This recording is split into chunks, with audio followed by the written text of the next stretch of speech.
Andy's eating a chili. It's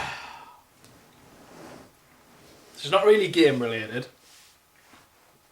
And I'm off thingy. But I'm a reader and a writer in my spare time. And I recently heard about a story called The Eye of Argon. So I'm just having I'm a reader.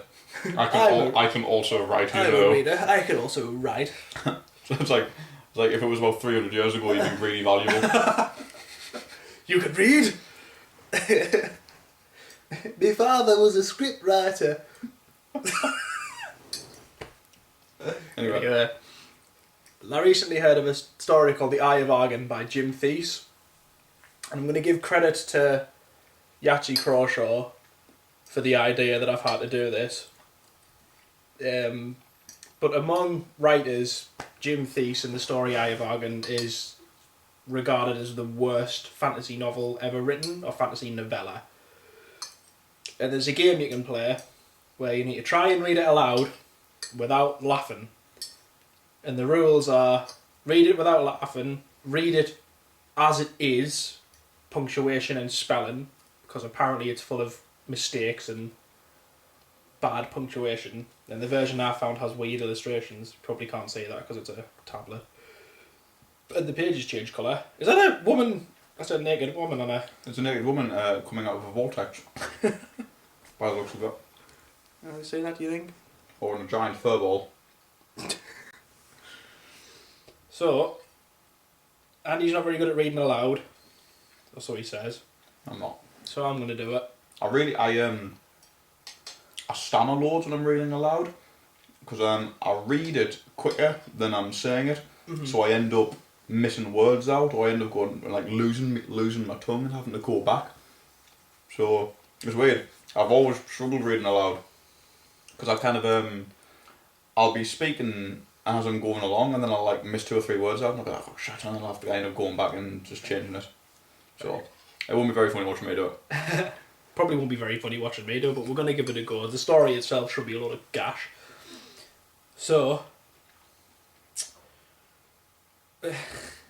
Chapter 1. Chapter 1. Doesn't say chapter 1 anywhere. Is it not? No. Maybe it's one long chapter. We'll just assume it's a novella. Eye of Argon by Jim Theis. I'm ready. I'm ready. Thrusting. Sorry. Should I give it some flair? I think you should, as if you're reading a bedtime story. I can't do that. I don't have kids. Or as if you're reading a bedtime story. So you're not kind of just going to go and, then there was a dude there. It's going to be like, oh, said the barbarian lord. Give it some flair, in other words, to what I'm saying. I don't know how long I'll be able to keep that up before I break out laughing anyway. And if there's a female character. Oh, Jon Snow. Oh. You know you know nothing, Jon Snow. You know now, Jon Snow. He's very pretty in real life. Jon Snow? No. Oh. Rose Leslie. Who? Oh. Is it Leslie Rose or Rose Leslie? The ginger chick. Anyway. This is actually quite hard to read because it's a bit faded. Though, yeah, it's taken from scans, I think. The weather-beaten trail wound ahead into the dust-racked claims of barren land which dominates large portions of the Norgolian Empire. Age-worn hoofprints, smothered by sifting sands of time, dully against the splattered crust of earth. What? Age-worn hoofprints smothered by the sifting sands of time shone dully against the dust-splattered crust of earth. Sean Dully or Dully? Sean Dully? Dully. Sean Dully? Sean Dully. Sean Dully. No, Sean Dully. No, I'm saying Sean Dully. Sean Dully sounds like a boxer to me. It does. Sean Dully. Not a good one. He's alright. Do you know, like if you went to a workman's club one day because there was a few boxing fights on, Sean Dully, you'd be going to see Sean Dully. Yeah, you would be. Anyway. The tireless sun cast its parching rays of incandescence from overhead, halfway through its daily revolution. Small rodents scampered about, occupying themselves in the daily accomplishments of their dismal lives. Dust sprayed over... The sun doesn't revolve. No, it doesn't. Anyway. Dust sprayed over 3 heaving mounts in blinding clouds, while they bore the bundlesome cargoes of their struggling overseers. I think, yeah. Mm-hmm. Prepare to embrace your creators in the Stygian haunts of hell, barbarian, gasped the first soldier. So he's out of breath. Apparently. I feel like there should have been an exclamation point there. I'm gonna... He shouted out of breath.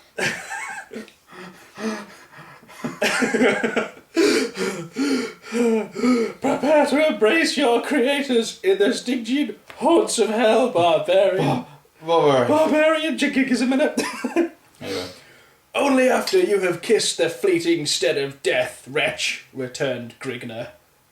That's Grigner. Grigner is spelled Grignr. Grigner. Grigner. Is it not greener? Greener. Well, it's not going to be green if it's got a G in it, is it? Like Nall. GN. I know, but doesn't it need a letter after N for it to be... There is, there's not. Yeah, but it's... Grigner. Grigner. Or Greener. Grigner. Oh, like, what about like... I don't think he's intelligent enough for it to be Greener. It'll be Nina. Nina. We'll go for Grigner. Grigner. A sweeping blade of flashing steel riveted from the massive barbarian's hide enamelled shield as his rippling arm thrust forth, sending a steel-shod blade to the hilt of the soldier's vital organs. The disemboweled mercenary crumpled from his saddle and sank to the clouded sward, sprinkling the parched dust with crimson droplets of escaping life fluid. So I'm laughing at the Yahtzee joke he makes about that. What did he, Jizzy's pants? Jizzy's pants. The enthused barbarian swiveled... No, he didn't. He swilveled. The enthused barbarian swilveled about, his shock of fiery red hair tossing robustly in the humid air currents as he faced the attack of the defeated soldier's fellow in arms. There's just so many extra words that don't need to be there. Damn you, barbarian, shrieked the soldier as he observed his comrade in death. A gleaming scimitar smote a heavy blow against the renegade's spiked helmet, so he's a barbarian and a renegade, bringing a heavy cloud over the accordion's misting brain. I'm not 100% sure what an accordion is. An accordion is a musical instrument. It's accordion. Accordion, oh. But it's spelled with a capital E. It might be... Where one of them? There.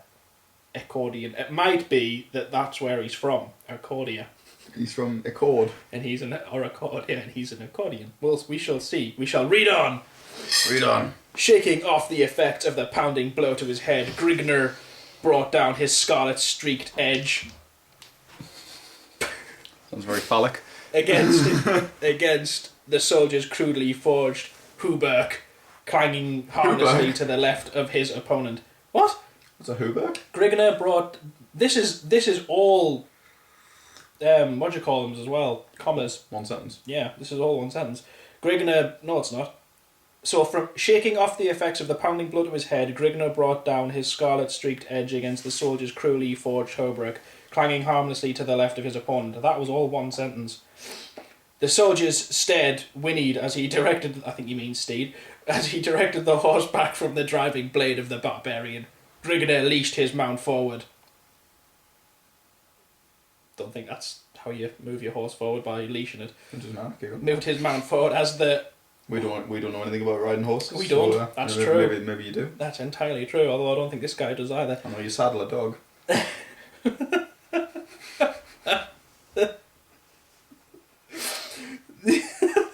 Right, wait. I've lost me thingy. Grigner leashed his mount forward as the hoarsely piercing battle cry of his wilderness-bred race resounded from his grinding lungs. That sounds really painful.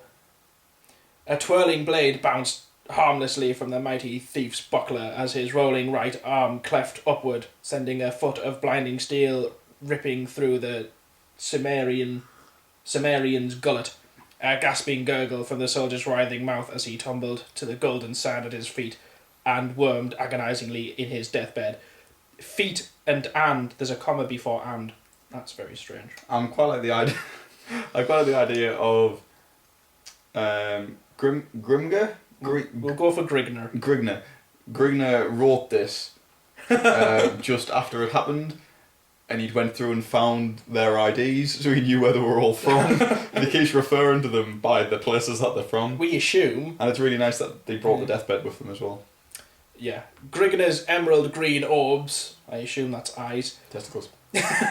glared lustfully at the wallowing soldier struggling before his chestnut-swirled mount. Testicles. He's glaring lustfully at a guy that's dying. That's a bit creepy. He's staring at his horse. He said that he's at his mount.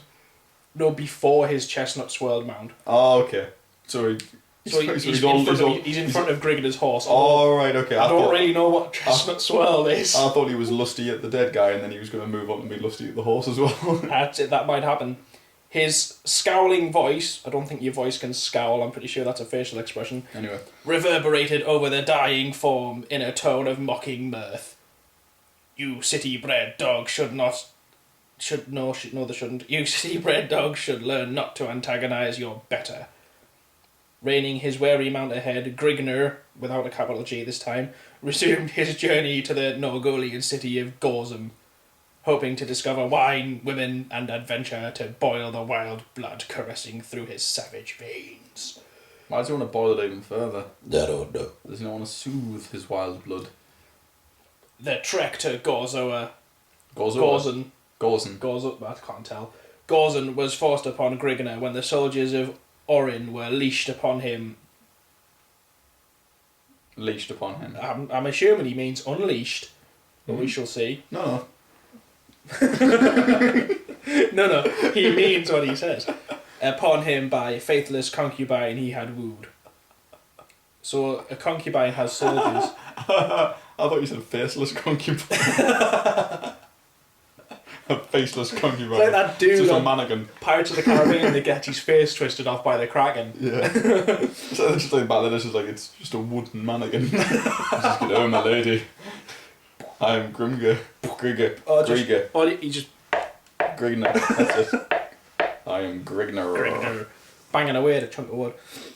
Anyway, where were we? His scandalous activities throughout the Cimmerian city had unleashed throngs of havoc and uproar among its refined patricians, leading them to tack a heavy reward over his head. He had barely managed to escape through the back entrance of the inn he had been guzzling in, as a squad of soldiers trounced upon him. Trounced upon him after spilling a spout of blood from the leader of the mercenaries. He dismembered one of the officer's arms. He retreated to his mount to make his way towards Gorzum. That's Gorzum, not Gorzon. Rumoured to... Unless he just spelled it wrong the first time. It looks like it's been written on a typewriter though, so granted he couldn't go back and do it again. It was thingied in the 70s. Yeah. But still. Oh yeah. Rumoured to contain hordes of plunder and many young wenches for any man who has the backbone to wrest them away. Wrest them away from what? From what they're busy doing. You get mine! This bloke's just sat there like, what the fuck? What are they doing with the taxes? Self-employed. Wenches... I've never seen like bloody Barbarian HMRC. It's ridiculous. No, I haven't. No, there's a funny... I feel like this was written with Conan in mind. There's a funny joke in there somewhere. Yeah, it Arnold sounds like Schwarzenegger's going to play Grigner. Grigner! Right. Is that chapter 1 over and done with? Yeah. Shall we read them? Should we do another chapter on the next video? Do a chapter a video? Yeah, okay then. So, chapter 2 next time. How many minutes was that? That's 14 minutes. 14 minutes. Chapter 2 next time.